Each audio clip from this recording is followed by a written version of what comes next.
hari-hari ini Tuhan sudah memelihara kami. Semua karena kemurahan Tuhan.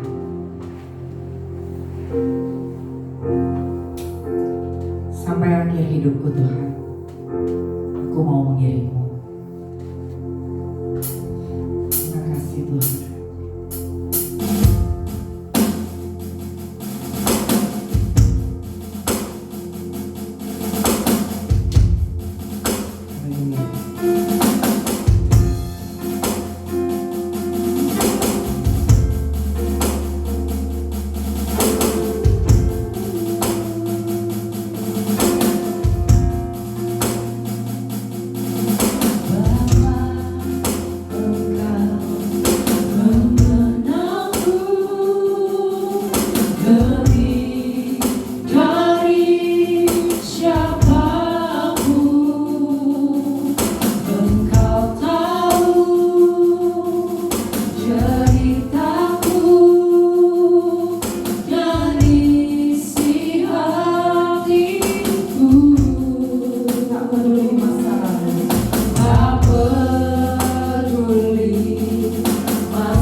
Bapak, Engkau mengenal kami Tuhan lebih dari siapapun. Haleluya.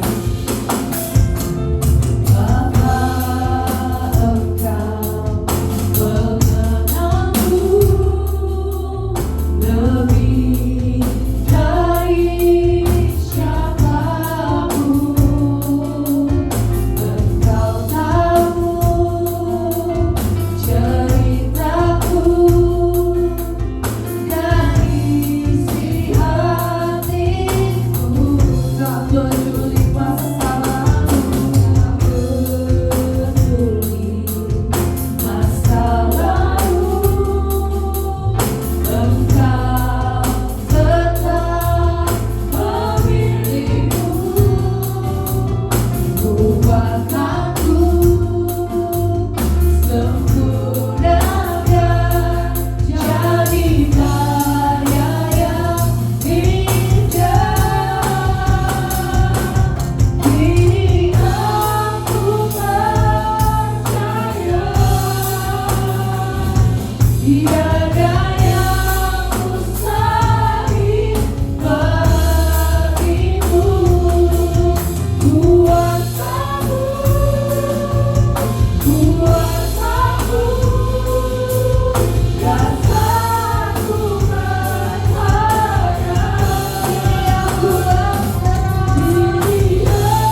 Kami rindu Tuhan hadirat-Mu atas kami Tuhan. Kami siap untuk memuji dan memuliakan-Mu pada pagi hari ini. Hanya dalam satu nama Tuhan Yesus. Kami sudah berdoa. Haleluya. Amin. Amin. Amin. Haleluya. Shalom jemaat yang dikasihi Tuhan. Haleluya. Pagi hari ini kita percaya bahwa Tuhan selalu menyertai kita. Mari saya undang jemaat untuk bangkit berdiri. Kita nyanyikan pujian Hatiku Percaya. Haleluya.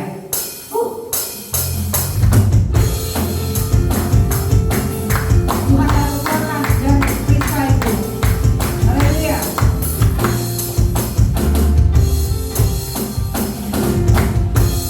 Tuhanlah kekuatan dan masukku, Dia gunung batu dan keselamatanku. Hanya padamu hatiku percaya, Kaulah menara dan kota perlindungan. Semua bersyukur. Rumah selalu bersyukur, cintamu padaku takkan pernah berubah. Hatiku percaya, walaupun bergoncang, gunung-gunung berancam, namun kasih setiamu tak pergi dariku.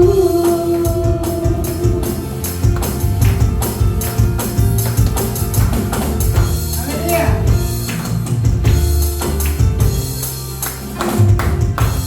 Tuhanlah kekuatan dan masukku, Dia gunung batu dan keselamatanku.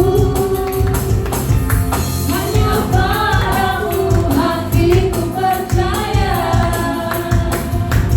Kaulah menara dan kota perlindungan. Semua bersyukur. Rumah selalu bersyukur, cintamu padaku takkan pernah berubah. Hatiku percaya, walaupun bergoncang, gunung-gunung berancam, namun kasih setiamu tak pergi dariku.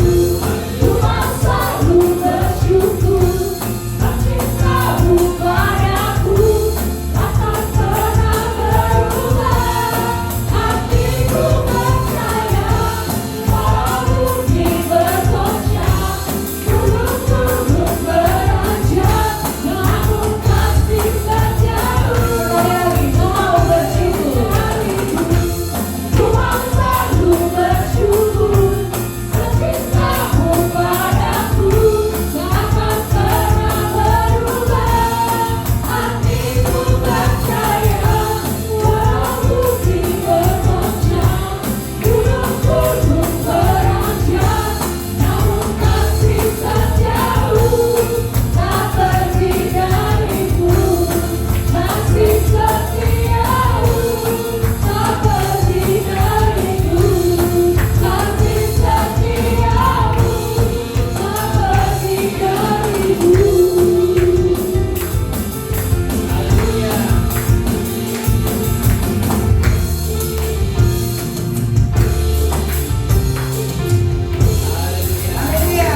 Berikan sorak-sorai bagi Tuhan.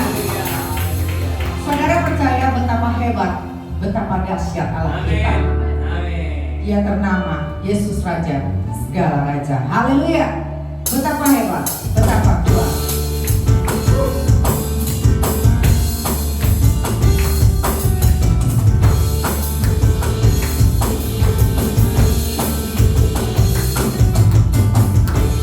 Berkuasa di bumi di surga,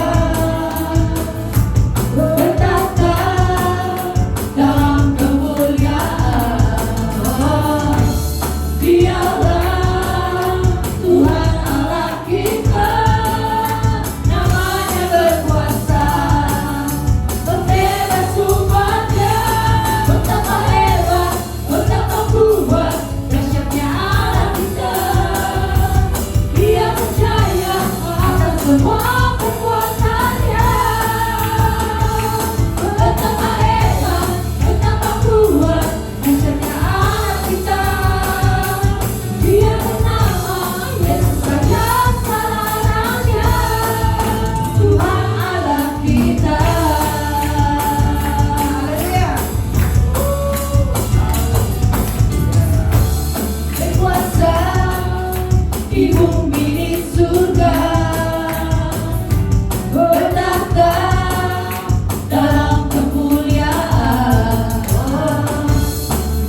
kembali, kita akan mempersiapkan hati kita untuk mendengarkan firman Tuhan.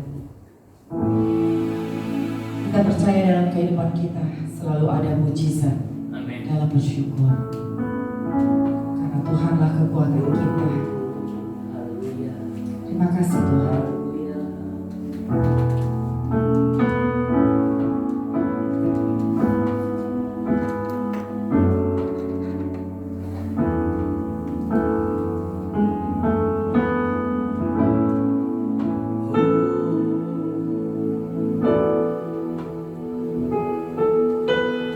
Tangan Tuhan telah kurang panjang untuk selalu menolong hidupku. Telinganya tak kurang tajam untuk mendengar seruan hatiku. Tangan Tuhan tak kurang panjang untuk selalu menolong hidupku. Telinganya tak kurang tajam untuk mendengar seruan hatiku.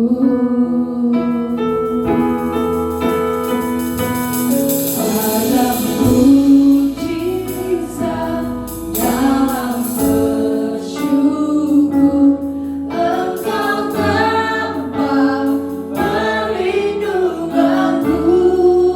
Tuhan, imanku tetap teguh dalam-Mu. Ku menang bersama-Mu.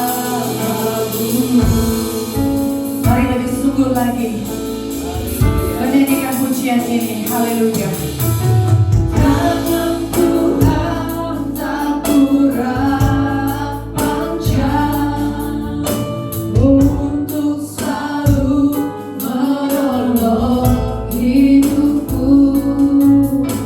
Telinganya tak kurang tajam untuk mendengar seruan hatiku.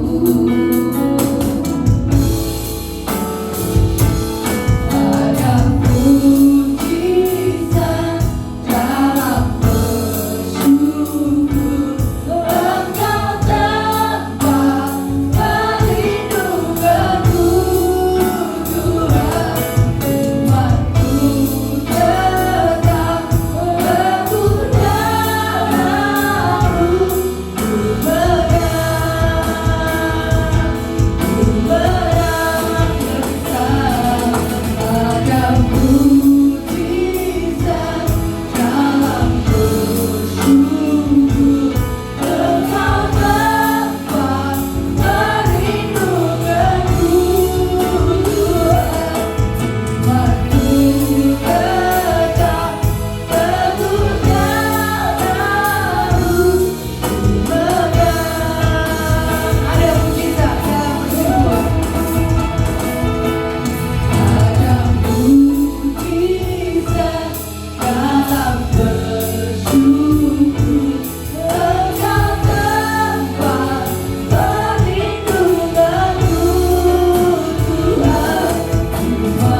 kasih Tuhan.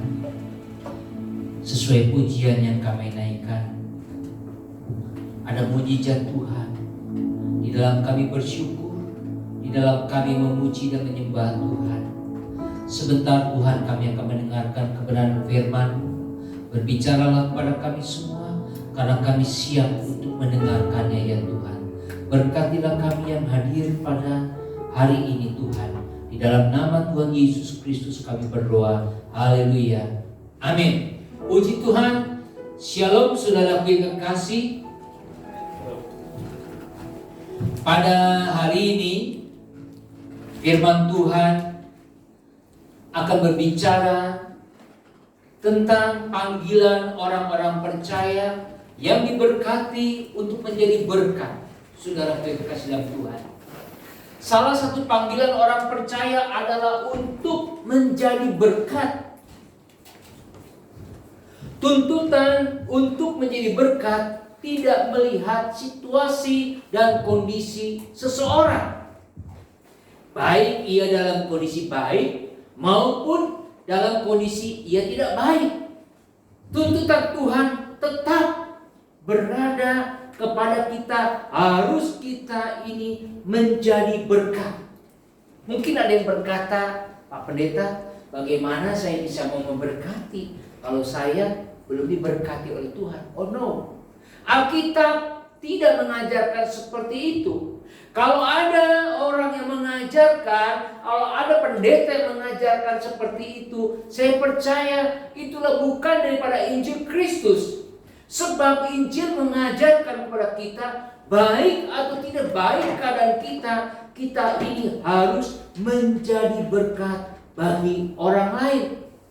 Saudaraku yang kasih dalam Tuhan, kita akan melihat bangsa Israel yang hidup di dalam masa pembuangan di Babel. Bangsa Israel saat itu mengalami masa-masa yang kelam, hidup di pembuangan di Babel. Saudaraku yang kekasih dalam Tuhan, saat bangsa Israel masuk ke dalam masa pembuangan itu ada 3 gelombang. Yang pertama, saudara dalam Tuhan, yang diangkut ke negeri Babel adalah orang-orang yang pintar, orang-orang muda yang berbakat, yang mempunyai IQ di atas rata-rata, yang seperti kita ketahui Sadrak, Mesak, dan Abednego, itulah gelombang pertama tentunya dan teman-temannya. Bukan hanya mereka berempat saja, Daniel, Sadrak, Mesak, dan Abednego. Bukan 4, tetapi bergerombolan orang-orang muda yang pintar. Memang dari antara banyak orang-orang muda itu yang menonjol adalah mereka berempat. Saudara yang kekasih dalam Tuhan, bangsa Israel, bangsa Babel adalah bangsa yang pintar. Yang diangkut itu orang yang pintar dahulu. Sebab kalau orang pintarnya sudah diangkut, bangsa Israel nggak punya pemimpin, nggak ada yang bisa ngatur negeri itu, sehingga terjadi kekacauan. Saudara yang dalam Tuhan, gelombang yang kedua yang diangkut orang Babel itu adalah para apa? Para imam, para pemimpin agama. Itu yang diangkut mereka ke Babel, saudara yang dalam Tuhan. Kita bisa bayangkan kalau para imam itu diangkut ke Babel, siapa yang mau memimpin ibadah? Siapa yang mau mempersembahkan persembahan? Jadi orang Babel itu pintar, saudara yang kekasih dalam Tuhan. Dia angkut para imam, sehingga bangsa Israel itu kalut. Bagaimana ini? Orang pintar sudah tidak ada, orang yang mempersembahkan atau orang yang memimpin ibadah udah nggak ada. Akhirnya mereka menurut, saudara dalam Tuhan. Gelombang yang ketiga barulah warga-warga sipil, saudara dalam Tuhan, warga penduduk masyarakat pada umumnya yang diangkut ke Babel, saudara dalam Tuhan. Nah, di negara yang baru, di tempat yang baru, yaitu pembuangan bangsa Israel ini, muncullah firman Tuhan. Di tengah-tengah hidup yang tidak pasti, di tengah-tengah penderitaan yang tidak pasti, saudara Tuhan, kapan ini berakhir penderitaan ini? Di tengah-tengah budaya yang baru, di tengah-tengah kebiasaan yang baru, bahasa juga yang baru. Kita bisa bayangkan, saudaraku. Saya juga bisa bayangkan, saya nggak bisa bahasa Jerman. Kalau tinggal di Jerman, waduh, celaka. Bagaimana? Belum makanannya, belum budayanya, belum cuacanya, saudara Tuhan. Itu akan menjadi kebingungan, saudara Tuhan. Di tengah-tengah kegelisahan yang tidak menentu, datanglah firman Tuhan itu kepada bangsa Israel. Kita melihat di dalam Yeremia 29 ayatnya yang ke-7. Ini suaranya. Bentar ya. Ya, Yeremia 29 ayatnya yang ke-7 bunyinya demikian. Usahakanlah kesejahteraan kota kepada kamu aku buang, dan berdoalah untuk kota itu kepada Tuhan, sebab kesejahteraannya adalah kesejahteraanmu. Saudaraku yang dalam Tuhan, dalam ayat ini Yeremia yang hidup di masa pembuangan mau mengajarkan bagaimana cara hidup umat untuk hidup di tengah-tengah situasi yang kurang baik itu. Yeremia mau mengajarkan kepada bangsa Israel yang hidup di masa pembuangan yang tidak baik situasinya. Saudara yang terkasih dalam Tuhan, ada 3 frasa. Yang pertama, usahakanlah kesejahteraan kota kemana kamu aku buang. Yang kedua, berdoalah untuk kota itu kepada Tuhan. Yang ketiga, sebab kesejahteraannya adalah kesejahteraan kamu. Yang pertama, saudara Tuhan, usahakanlah kesejahteraan kota. Ini berbicara tindakan fisik.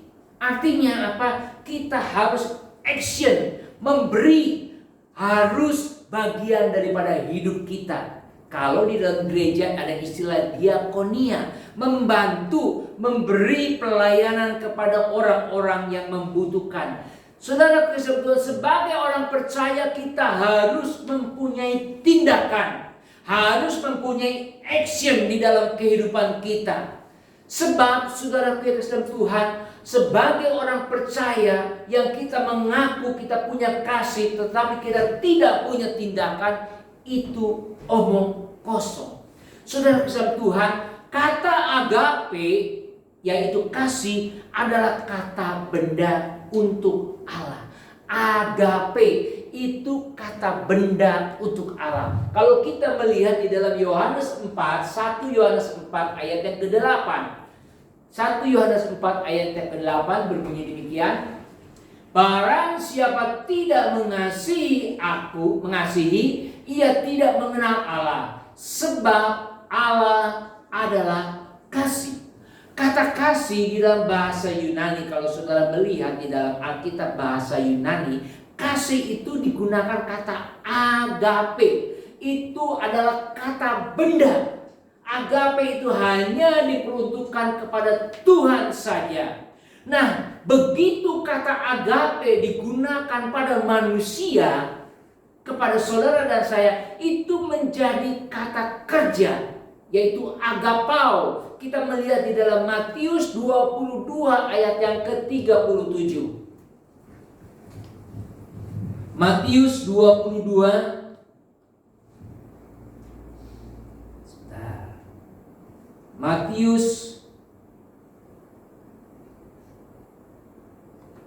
Matius 22 ayat yang ke-37.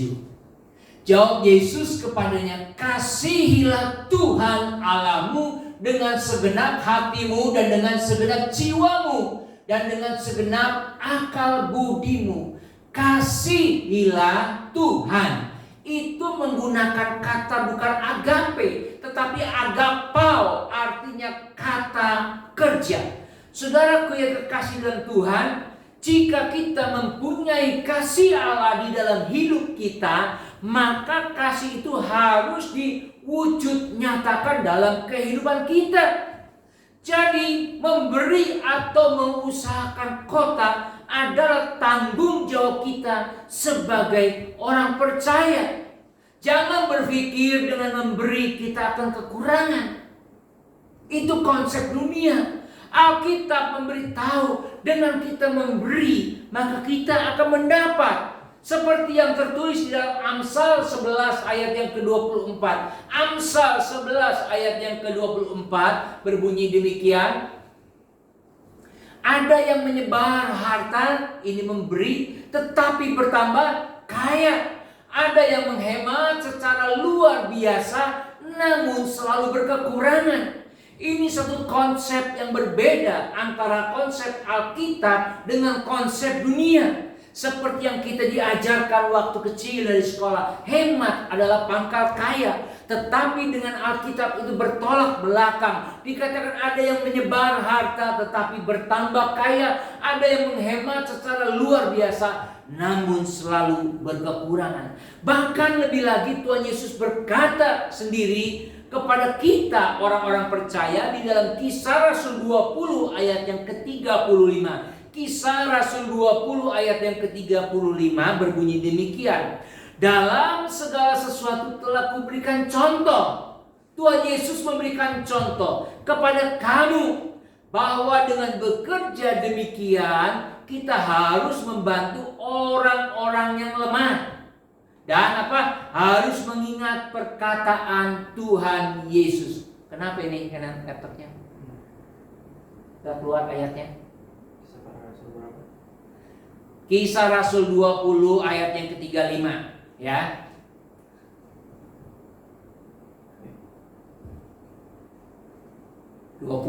Ayat yang ke-35. Oke ya.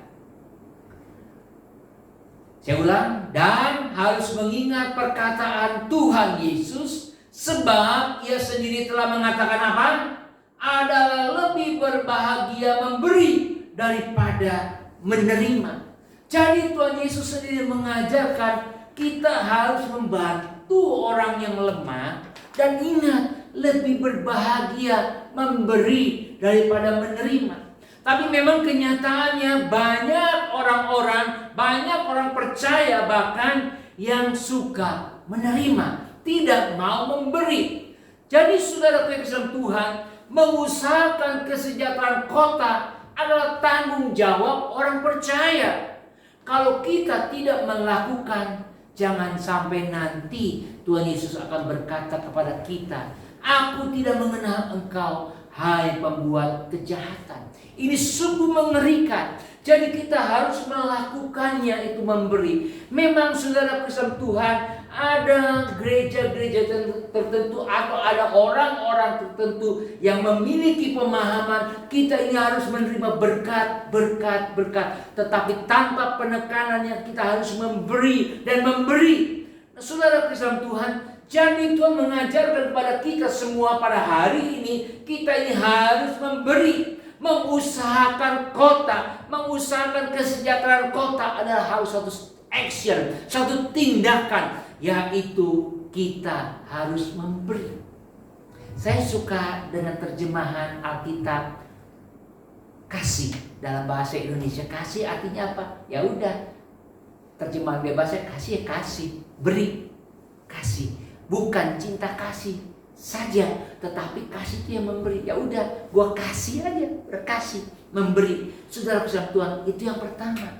Jadi sebagai orang percaya, kita dituntut tanggung jawab untuk memberi, mensejahterakan kota di mana kita berada. Yang kedua, saudara kesehatan Tuhan, berdoalah untuk kota. Berdoalah untuk kota. Ini sebuah tindakan rohani. Berdoa bukan saja diperlukan saat kita kepepet, tetapi saat tidak kepepet juga kita perlu berdoa. Jadi saudara Tuhan, tindakan rohani adalah berdoa. Bukan saja diperlukan tindakan fisik yaitu memberi, tetapi juga Tuhan meminta kita tindakan rohani yaitu berdoa. Pertama apa? Usahakanlah kesejahteraan kota. Yang kedua, berdoalah. Saudara Kristen Tuhan, doa itu penting. Saya memperhatikan dan mempelajari, saudaraku. Saya memperhatikan dan mempelajari kehidupan yang berkembang, baik yang hidup secara pribadi maupun hidup dalam pelayanan. Semuanya itu hasil dari doa.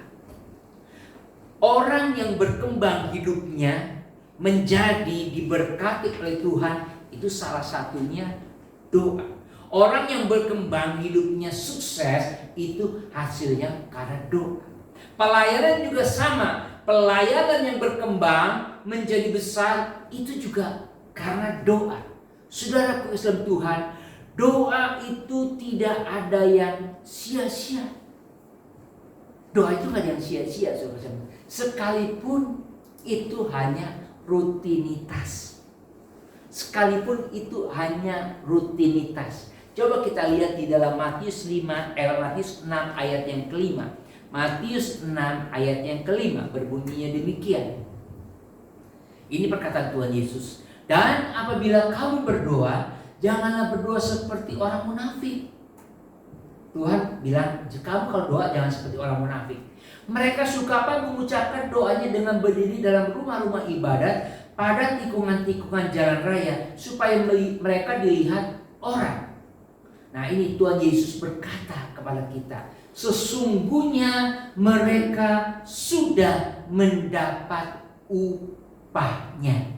Orang yang munafik aja, kata Tuhan Yesus, sudah mendapat upahnya. Apalagi kita yang tidak munafik, pasti berkatnya luar biasa. Pernah lihat gak orang yang doanya rajin tapi kelakuannya jahat? Pernah lihat? Pernah menyaksikan? Aduh, kalau doanya, mungkin ya maaf pendeta mah kalah kali. Wah, dia doanya luar biasa, baik kata-katanya bagus, kata-katanya indah. Bukan itu saja, tetapi dia sering berdoa. Mungkin lebih dari sehari 5 kali. Tetapi kelakuannya, kalau ngomong maaf kata, semua binatang itu bisa keluar, saudaraku. Kalau dia maki anak buahnya, kalau dia maki karyawannya, itu semua peliharaan keluar, saudara kasih Tuhan. Tetapi saudara kasih Tuhan, hidupnya kok diberkati ya Tuhan. Nah, ini ayat ini berlaku. Sesungguhnya mereka sudah mendapat upahnya. Nah, itu yang orangnya brengsek, yang hidupnya tidak benar. Berdoa, rutinitas, Tuhan berkati. Terlebih lagi saudara kasih Tuhan, kita kalau kita berdoa sungguh-sungguh hidup benar. Sebetulnya ini mau menunjukkan kepada kita bahwa ada kekuatan di dalam doa. Ada kekuatan di dalam doa. Sekalipun mungkin kita hidupnya tidak benar, tapi kalau suka berdoa sama Tuhan, Tuhan pasti berikan upah. Ini ayatnya loh saudara. Ini tentang hal doa. Ada lagi hal tentang memberi, ya, tentang apa lagi? Itu Tuhan akan membalasnya kepada kita. Jadi saudara kasih Tuhan, doa itu bagian yang penting di dalam kehidupan kita. Saya belajar, saudara kasih Tuhan. Saya juga belajar dalam proses ini berdoa. Memang tidak mudah menyediakan waktu berdoa. Walaupun kadang-kadang rutinitas, ya gak apa-apa. Sebab Alkitab sudah kasih tahu, lu rutinitas saja lu pasti diberkati Tuhan. Apalagi lu tidak rutinitas. Berdoa sebagai kebutuhan hidup rohani kita. Berdoa sebagai keperluan hidup rohani kita. Saya belajar.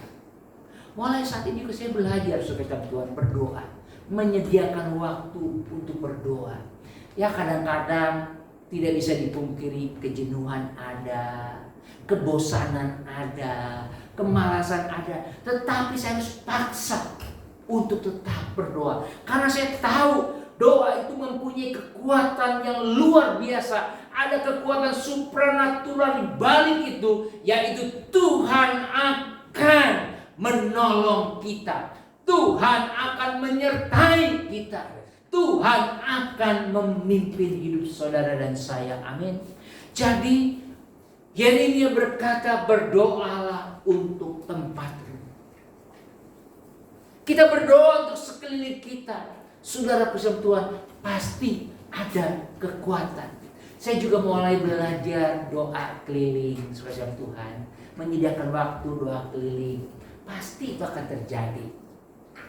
Ada sebuah ya bisa dibilang cerita, bisa dibilang kesaksian. Ada seorang pendeta di Bali, saudaraku yang saudara Tuhan. Dia setiap kali mau pulang ke rumahnya, dia pasti harus melewati orang-orang yang berkupu-kupu malam, saudara Tuhan, yang menjadi kupu-kupu malam ya. Kadang-kadang jenisnya macam-macam, saudara Tuhan. Seringkali dia diganggu. Tetapi pendeta ini dia berdoa terus. Setiap malam dia berdoa, kalau lewat tempat itu dia doakan terus kepada Tuhan. Akhirnya itu kupu-kupu malam itu pindah ke tempat yang lain. Nah, menunjukkan ada kuasa di dalam doa.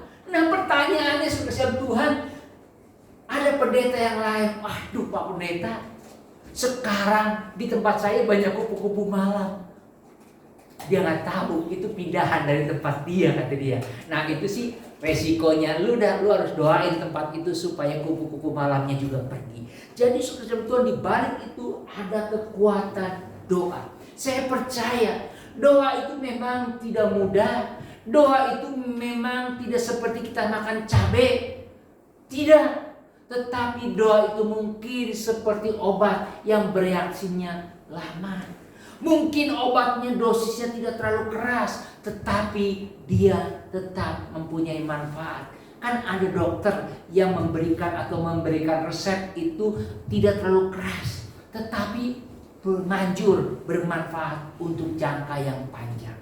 Nah, doa itu seperti itu, saudara yang kasih dalam Tuhan. Saya percaya gereja ini juga kita mau luangkan waktu untuk berdoa. Memang tidak mudah, saudara Tuhan, tidak mudah untuk kita meluangkan waktu untuk berdoa. Berat sekali, saudara Tuhan, berat. Bahkan kita mungkin berdoa seminggu, 2 minggu, sebulan, 2 bulan, setahun, 2 tahun, terasa tidak ada perubahan. Tetapi saudara Tuhan, percayalah, sungguh-sungguh Tuhan akan memberkati. Saya ingat dengan seorang hamba Tuhan, saudaraku yang kasih dalam Tuhan, Pendeta Yosia Abdi Saputra, ya, yang sekarang jadi gembala NDC. Dia cerita, saudara kasih dalam Tuhan, waktu pertama kali dia dipercayakan mengembalakan, jemaatnya tidak lebih dari kita. Dia bilang jemaat saya cuma 6. Jemaat saya cuma 6. Tetapi dia berdoa terus tanpa henti-hentinya. Dan dia tahu ada kekuatan doa. Akhirnya Tuhan ubahkan jemaatnya menjadi besar. Saya percaya itu. Sama di tempat ini juga. Saya percaya kalau kita berdoa sungguh-sungguh, Tuhan akan tambahkan jumlah bilangan jemaat di tempat ini. Amin, saudara. Tuhan pasti akan tambahkan. Saya juga melihat, menyaksikan banyak gereja-gereja sama seperti itu. Dia jemaatnya kecil sedikit tetapi setia berdoa mengandalkan Tuhan, memohon kepada Tuhan. Saya juga berdoa supaya Tuhan tolong kirimkanlah jiwa. Saya ini tidak pandai untuk menjangkau jiwa. Saya ini tidak pandai untuk mengajak orang untuk ke gereja. Hanya Tuhan sajalah yang sanggup mengubahkan hati manusia. Sebab soal datang ke gereja itu soal hati, saudara kasih Tuhan. Saudara datang ke gereja itu berbicara tentang hati. Dan hati itu hanya Tuhan saja yang bisa mengubahkan, bukan manusia. Tidak, manusia tidak bisa mengubahkan hati seseorang. Hanya Tuhan saja. Maka dari itu saudara Tuhan, berdoalah untuk kota di mana kita tinggal. Artinya ada kekuatan doa. Ada kekuatan di dalam doa. Jadi jangan anggap enteng, saudara pesan Tuhan. Doa itu mempunyai kekuatan.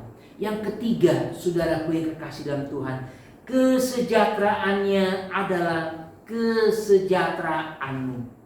Saudara pesan Tuhan, Tuhan memberkati kita supaya kita ini jadi berkat.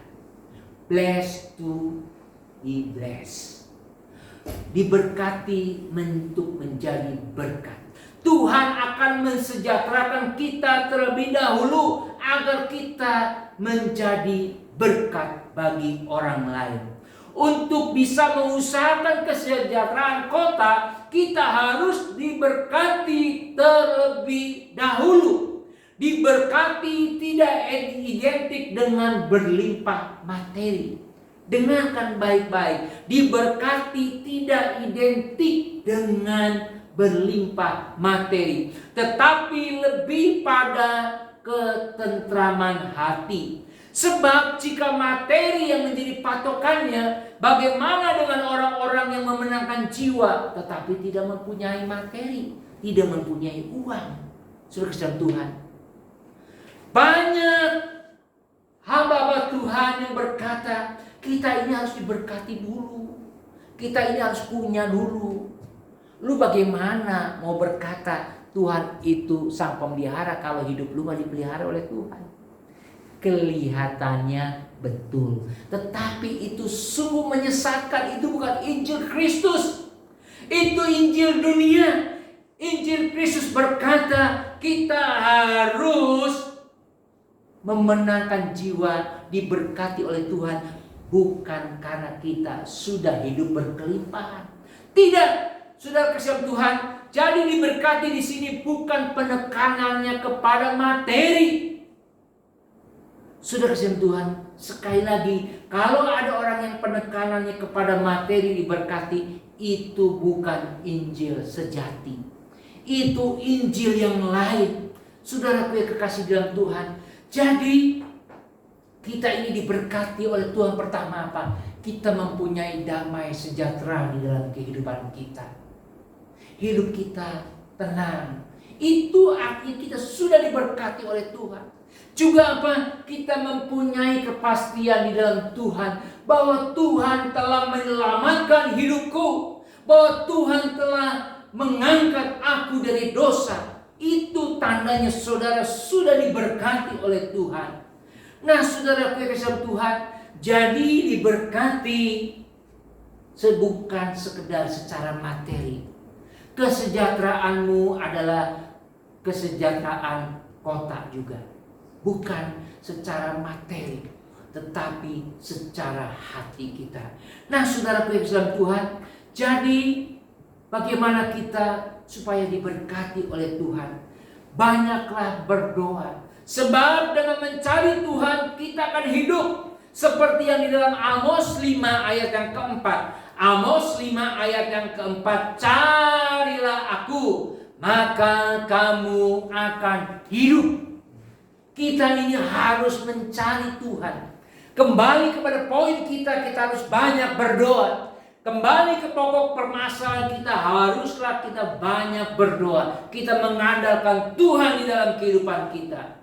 Jadi saudara Kristen Tuhan, untuk menjadi berkat kita harus diberkati Tuhan terlebih dahulu. Dan selagi masih ada kesempatan, kita harus melayani Tuhan dengan apa yang kita miliki. Apa yang saudara miliki, apa yang saya miliki, mari kita berikan kepada Tuhan. Jangan sia-siakan waktu yang ada, karena waktu itu singkat sekali. Kita nggak tahu, saudara, kapan waktu itu akan berhenti. Kita nggak tahu. Berapa hari yang lalu, adik kelas saya masih muda, saudara Tuhan, sudah dipanggil pulang. Waktunya kita nggak tahu kapan berhenti. Sama, waktu saudara dan saya juga kita tidak tahu kapan itu akan berhenti. Maka dari itu, janganlah sia-siakan hidup kita. Saudaraku yang kasih dalam Tuhan, kembali lagi kepada Yeremia. Yeremia menyampaikan firman Tuhan itu di tengah-tengah situasi pembuangan bangsa Israel di negara Babel, negara yang tidak menyenangkan. Mungkin juga saat ini kita sedang mengalami suatu negara Babel. Artinya kita dalam kehidupan yang tidak nyaman, kehidupan yang tidak enak. Tetapi kita mau belajar mensejahterakan kota. Kita mau belajar apa? Berdoa bagi kota, dan kita belajar untuk menyadari bahwa kesejahteraan kota adalah kesejahteraan kita. Biarlah saudara Tuhan, waktu yang Tuhan berikan kepada kita janganlah kita sia-siakan, karena ini adalah kesempatan. Sebab pemazmur berkata, hidup kita itu paling kuat 70 tahun. Kalau lebih dapat bonus 80 tahun. Dan kekuatannya apa? Kebanggaannya apa? Penderitaan. Sekarang saya umur sudah 50 lebih. 53. Kalau 70 tahun berarti tinggal 17 tahun. Kalau 80 bonus jadi 27 tahun. Itu cepat, saudaraku. 27 tahun itu cepat.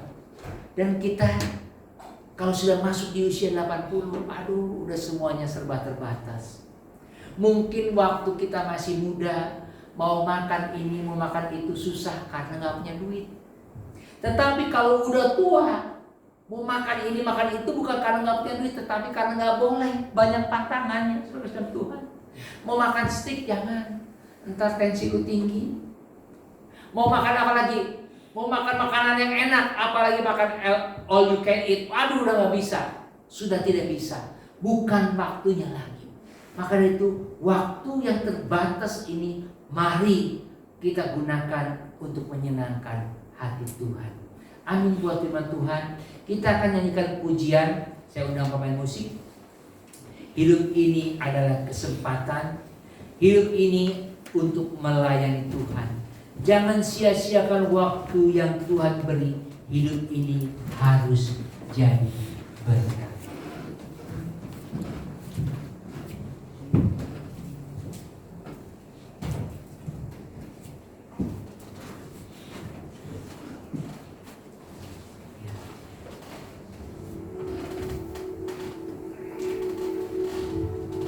Hidup ini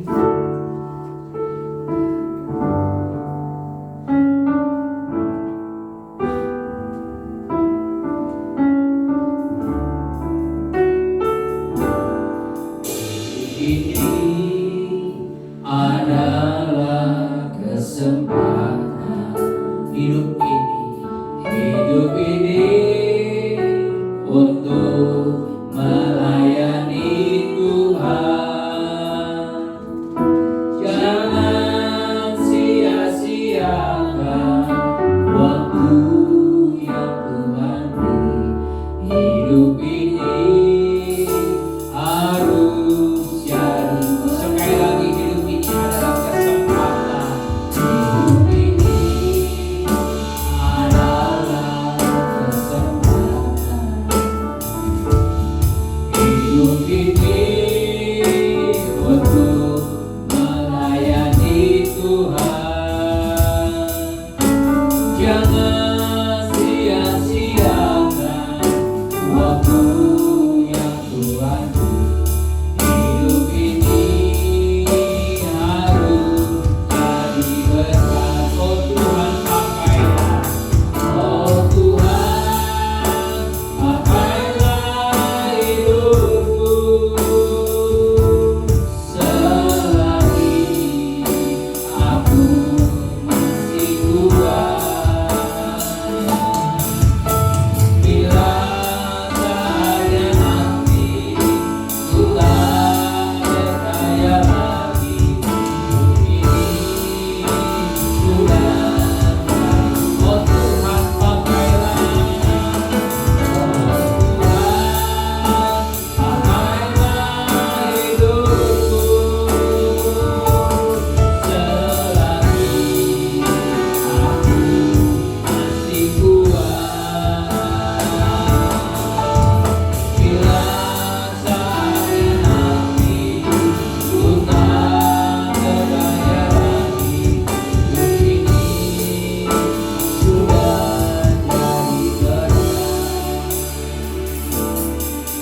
Ya Tuhan, biarlah kesempatan yang Tuhan berikan kepada kami Janganlah kami sia-siakan untuk melayani Tuhan.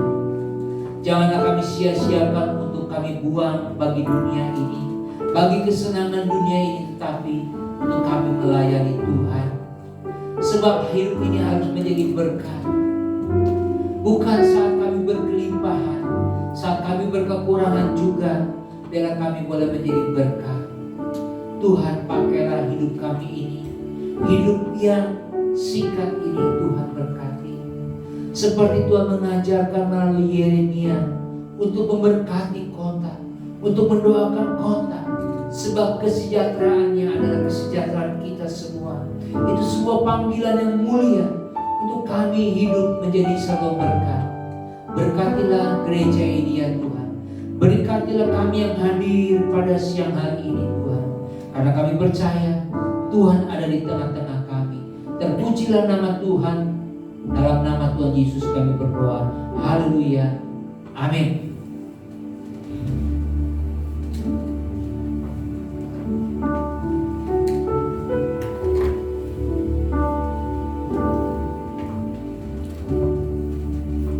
Jemaat yang dikasihi Tuhan, sebentar kita akan memberikan persembahan. Mari kita persiapkan persembahan kita. Kita tunduk kepala dalam doa. Bapa di dalam surga, kami ucap syukur Tuhan atas kemurahan-Mu Tuhan. Terima kasih buat kebenaran firman yang telah kami dengar pagi hari ini. Sebentar Tuhan, kami mau memberikan persembahan kami Tuhan. Kiranya persembahan yang kami berikan dapat menjadi berkat buat gereja kami Tuhan ini. Tuhan memberkati, menyertai dan melindungi kami semua, baik usaha, pekerjaan, studi dan kegiatan apapun yang telah kami lakukan Tuhan. Terima kasih Tuhan, di dalam nama Tuhan Yesus kami sudah berdoa dan mengucap syukur. Amin. This is your house, this is your home.